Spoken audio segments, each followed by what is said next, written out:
بص حضرتك، لو حق الدكتور ولاء ضاع لا قدر الله يبقى من اهله، ده حاجه. الحاجه الثانيه من اهله، النقطه دي مهمه.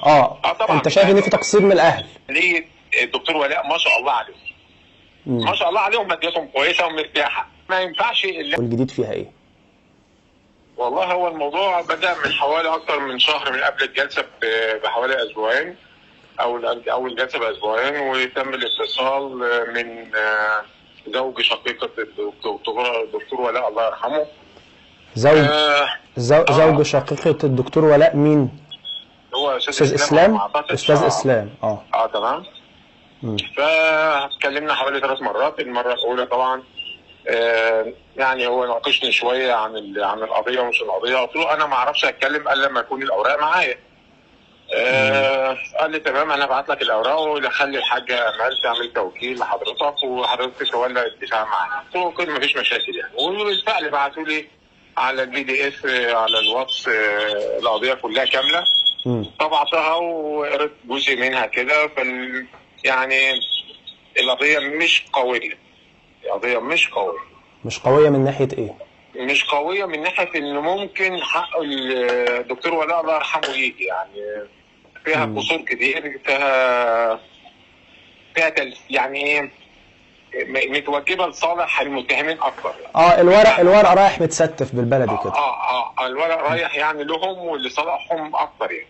تمام. وحتى انا قلت له فين ام البنت، فين المفروض يخش في الاتهام، لانها هي على حسب الكلام اللي موجود في الورقه ان هي اتصلت اتصال، والاتصال مسجل، والنيابه جابته ان هو ست بتقول طب بهدلوه صوروه له وهو بيتبهدل، حاجه زي كده يعني. فالمفروض برضه ان هي تخش كمحرضه في القضيه، رغم كده هي مش موجوده اصلا. المهم، فهو قال لي طب خلاص حضرتك احنا هنعمل التوكيل واخلي الحاجه تبعته لك. طب نتقابل ازاي؟ قلت له والله ممكن نتقابل في القاهره تحت امرك، او تقول المنصوره تحت امركم، اللي اسهل لكم انا تحت امركم فيه. قال خلاص.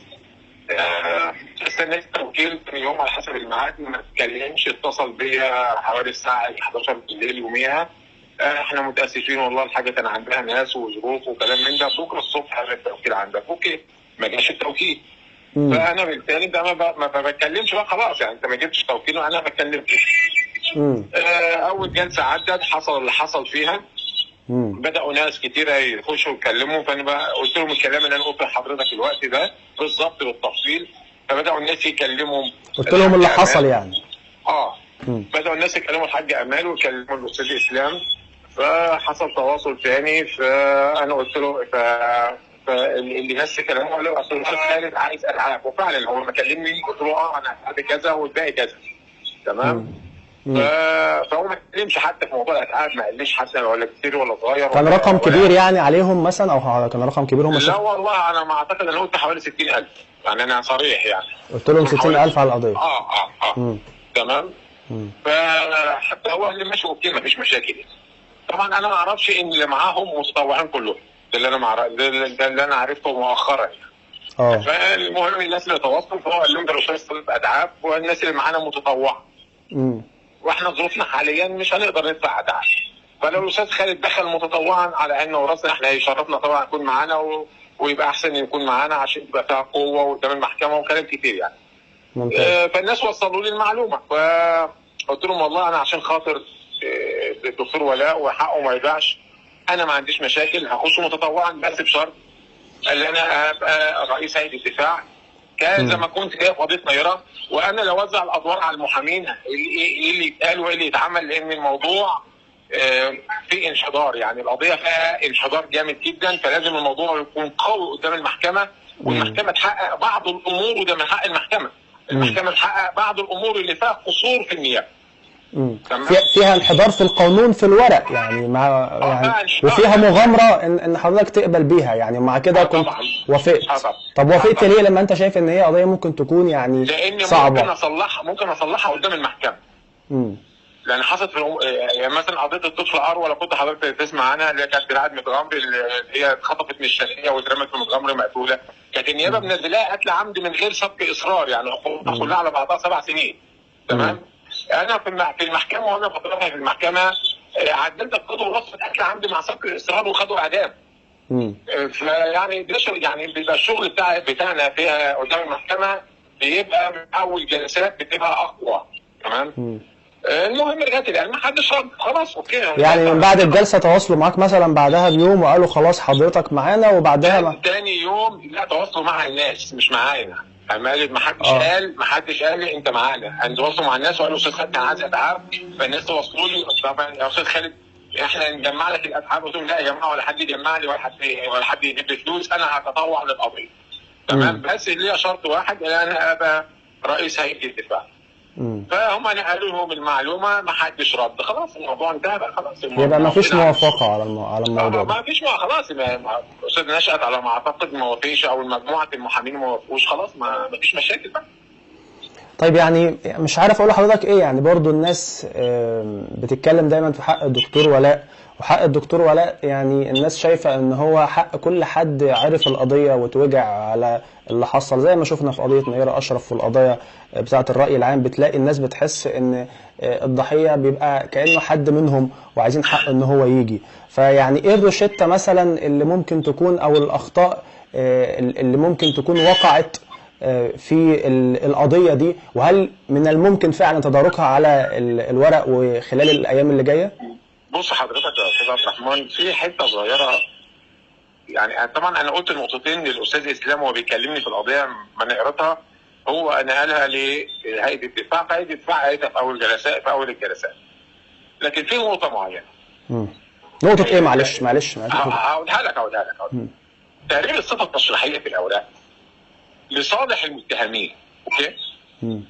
لصالح المتهمين، على الرغم ان في قصور جامد جدا في تقرير الصفه التشريحيه. طبعا فرضنا حلقات عن الموضوع ده. برافو عليك. اول جلسه مين اللي طلب الطبيب الشرعي يجي يمثل امام المحكمه للمناقشه؟ محامين القتله. برافو عليك. كان المفروض انا اللي بتكلم في الاول، انا كمدعي بالحق المدني انا اللي ليا حق اتكلم في الاول. المفروض انا اللي اطلبه عشان انا اللي اساله. لان في قصور، يعني التقرير ضدي. فالمفروض انا اللي اساله. انا هوافق على التقرير ليه؟ يعني انا هوافق على التقرير ليه؟ المفروض تعالى انا اسالك، يعني انا اناقشك. واضح ان هم مش مستعدين حتى لمناقشه الطبيب الشرعي. يعني هو يعني دي نقطه صغيره فقط لا غير. دي نقطه صغيره فقط لا غير. دي نقطه من اكتر من حاجه. يعني الجلسه الجايه هنشوف الدكتوره بنسيه موجوده، والمفروض ان يعني بيتم استجوابها او بيتم سؤالها عن القضيه من محامين القتله وايضا من محامين الدكتور ولاء، صح كده؟ طبعا هيناقشوها في تقرير الطب الشرعي بتاعها. متوقع ايه اللي هيحصل، او السيناريو اللي هيحصل ايه في الجلسه الجايه؟ توقعاتي ان هي هتصمم طبعا على التقرير بتاعها من بعيد، او المراد هتصمم على التقرير بتاعها، لان ما ينفعش انها تخالف التقرير بتاعها. فانا انصح، يعني انا برضو عشان خاطر المهنه، وعشان خاطر شرف المهنه، وعشان خاطر حق الولد ما يضيعش، انا انصح المحامين اللي موجودين بعد مناقشه الدكتوره الطب الشرعي يطلبوا من المحكمه لجنه ثلاثيه من مشرحه ذهنهم لفحص التقرير. وعمل تقرير طب موازي، هل ده يفيد؟ خاص؟ لا يفيد. مش ملزم للمحكمه. مش ملزم للمحكمة. لكن اللجنه الثلاثيه بتجيب التقرير، طبعا مش هنطلع الجثه، لكن اللجنه الثلاثيه بتجيب التقرير بتاع المرفق بالاوراق وبتتم فحصه. تمام. وبتحط تعريرها وتبقى تقرير قوي على فكره. ومراجعه العوار اللي بيبقى موجود مثلا في طبعا، لان طبعا اطباء مشرحه ذهنهم اعلى مستوى من اي اطباء موجودين على مستوى الجمهوريه. تمام. تقرير الطب الشرعي، يعني فوجئنا ان الدكتوره، نفس الدكتوره اللي عملت تقرير الطب الشرعي الخاص بالدكتور ولاء، هي نفس الطبيبه اللي كانت عامله قضيه قبل كده لصحفيه اسمها رحاب بدر. عارفها طبعا. وكانت الله يرحمها. واتأيدت ان هي انتحار، وكانت واقعه غريبه جدا، كانت انتحرت وهي واقفه في حرف السرير. يعني فاكيد حضرتك انا عارف الموضوع، والموضوع انا اتكلمت فيه برضه في موضوع الدكتور رحاب، وكنت هتخش برضه في القضيه نفس الظروف بالظبط. كنت هخش في القضيه والمحامين استبعدوني ولا وموضوع زي كده. طب انت هتجيب حق الدكتور رحاب؟ هجيب حق الاستاذ رحاب. هجيب حق الاستاذ رحاب. الموضوع زي ما انت شفته اتعمل ازاي. طيب يعني تحديدا هنا يعني أليس غريبا أن يكون هو نفس الطبيبة هي هنا وهي هنا وفي عوار في التقرير هنا والتقرير هنا؟ لا لا لا ده مش مستند؟ لا لا لا، الطبيب الشرعي ممكن ياخد عيان. مثلا عندنا مثلا هيثم الشعراوي، انا كان عندي قضيه في دمياط، هو اللي كتب التقرير. عندي قضيه في المنصوره، كم قضيه في المنصوره، هو اللي كتب التقرير بتاعه. فبتبقى ظروفها يعني، بتبقى صدفه. بس الصدفه المفروض انا اتعلم منها. يعني الصدفه المفروض ان انا اودع علامه اكس عليها، اللي انا ابقى جاهز، اللي انا اقرا كويس في الطب الشرعي، لان ما ينفعش حتى محامي داخل ما يقراش في الطب الشرعي، لان قضايا الدم اغلبيتها نهايه القضيه بالطب الشرعي. طبعا. فالمفروض انا اكون دارس طب شرعي يعني عشان اعرف اتناقش واكون عارف ان انا الثغرات ايه. طبعا ده مصطلحات علميه، فالمفروض انا فاهم. يعني وقفت قدام المحكمه قالت مصطلح علمي انا مش عارفه، هضطر ان انا افوته، لان مش هينفع المحكمه اقول لي هي بتقول ايه. تمام. ما ممكن ده تبقى ضدي، فلازم اكون انا ملم اكتر بموضوع الطب الشرعي. فانا انصح برضو الزملاء الموجودين، عارف هم 12 محامي، يعني لو كل واحد منهم كرس شويه في، يعني اهتم شويه، قرا شويه في الطب الشرعي، فحص الاوراق كويس، هيقدر يلزم المحكمه، هيقدر يلزم المحكمه بطلبات المحكمه لازم توافق عليه، لازم توافق عليه. ما هو بالظبط ده اللي احنا قلناه. المحكمه مش هتوافق لما تيجي تقول له انا عايز اغير القيد والوصف. طب عايز تغيره ليه؟ مثلا لازم تبقى في قرائن موجوده، عشان ده بديهي جدا. يعني احنا ما بنفهمش في القانون. حضرتك في قضيه نيره لما جه احمد حمد طلب الطب النفسي ما سببش، هو عايز يحل المتهم للطب النفسي ليه. تمام. فبالتالي المحكمه لما ردت على الدفاع بتاعه في حيثيات حكمها، اوضحت ان المتهم كان بكل قواه النفسيه والعقليه والذهنيه بادله. تمام. فما جه محامين النقض يطلبوا نقض في الجزئيه ديت، انا متوقع كخبرتي ان محكمه النقض هترفض الطلب بتاع الطب النفسي، لان المحامي المتهم ما اسبابش، ما اداش للمحكمه هي الاسباب والدوافع اللي انا اطلب الطلب ده. كنت لسه هسألك على قضية نيرة أشرف ونسألك عن الجديد فيها، فالكلام خدنا بقى، فبالمرة كده يعني عايزين نعرف الناس اللي حصل. الجديد فيها يعني يوم 26/1. يوم 26/1 ده ميعاد النقد. النقد ان شاء الله محكمة النقد. وقبلها بحوالي اسبوعين مذكرة النقد، مذكرة النيابة ان النقد هتبقى معانا وهننشرها للناس عشان الناس كلها يتداولوها ويقروها ويعرفوها. تمام. يعني على اخر شهر 12 هيكون في مذكره، وفي شهر 1 الجلسه بتاعت الجلسه ان شاء الله باذن الله، وهنشرها لكم ان شاء الله المذكره باذن الله. طيب يعني تنصح ايه فريق الدفاع عن الدكتور ولاء؟ ازاي تنصحهم بايه في اللي جاي؟ واهل الدكتور ولاء برضه. هي نصيحه واحده. بص حضرتك، انا يمكن قلت في القناه عندي، لان انا دايما اقول في القناه عندي عشان تبقى تصريحات خارجه مني ما حدش نقلها يعني. تمام. لا ما حدش، مش النقل يعني انا اتحاسب عليها، ما اتحاسبش حد تاني عليها. بص حضرتك، لو حق الدكتور ولاء ضاع لا قدر الله يبقى من اهله، ده حاجه. الحاجه الثانيه من اهله، النقطه دي مهمه. طبعا انت شايف ان في تقصير من الاهل؟ بص يا فندم، مع احترامي للجميع، انا ما بتكلمش على ماديات، بس مع احترامي اهليه الدكتور ولاء ما شاء الله عليهم. ما شاء الله عليهم، مادياتهم كويسه ومرتاحه. معلش حضرتك عرفت ده منين؟ لا ده انا لا عارفهم، انا لازم اعرفه، معلش يعني. لازم اعرفه يعني. عندك مصادرك يعني عرفت منهم؟ طبعا من المنوفيه ذات نفسهم، انا عندي موكلين كتير في المنوفيه ما شاء الله يعني. مش شهداء. انا عارف المعلومه. تمام. فانت بتستخسر ليه يعني؟ انت اديت محامي كويس تجيب حق ابنكم. الدافع يعني قضيه نيره لان اهليه نيره على قد حالهم، معروفين ان هم على قد حالهم. تمام. قضيه طفل اروى اخدها مجانا، لان انا عارف ان هم معدومين اهليه اروى. انت فاهمني ازاي؟ فما ينفعش الا انت اكون مقتدر ولا انا ما اروحش اجيب بهاء ابو شقه يقف يجيب حق ابني. المشكله لما يروح اجيب بهاء المستشار بهاء ابو شقه يجي يقف يترافع في القضيه. فعلا ناس كتير اتكلموا في ده وقالوا ده. انت قصد حضرتك ان انت يعني بتاخد الموضوع تقديريا، ان انت لو شايف ان الناس دي مش مقتدره فخلاص هتتطوع. طبعا. لكن انت عرفت ان هم مقتدرين ان هم يدفعوا، فاتكلمت معاهم ساعتها. التطوع ده اخليه حد محتاج. التطوع ده اخليه حد محتاج، والمحتاجين كتير في مصر. واصحاب الحقوق كتير ضايعه في مصر عشان مش قادرين يجيبوا محامي.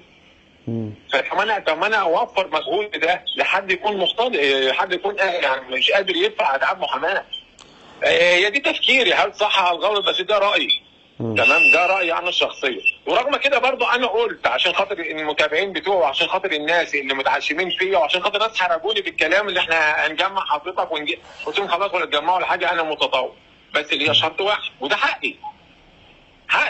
يعني حضرتك لو فريق كوره وبيحطوا الكابتن، هو الكابتن الاقدم طبعا، الاكبر سنا كمان.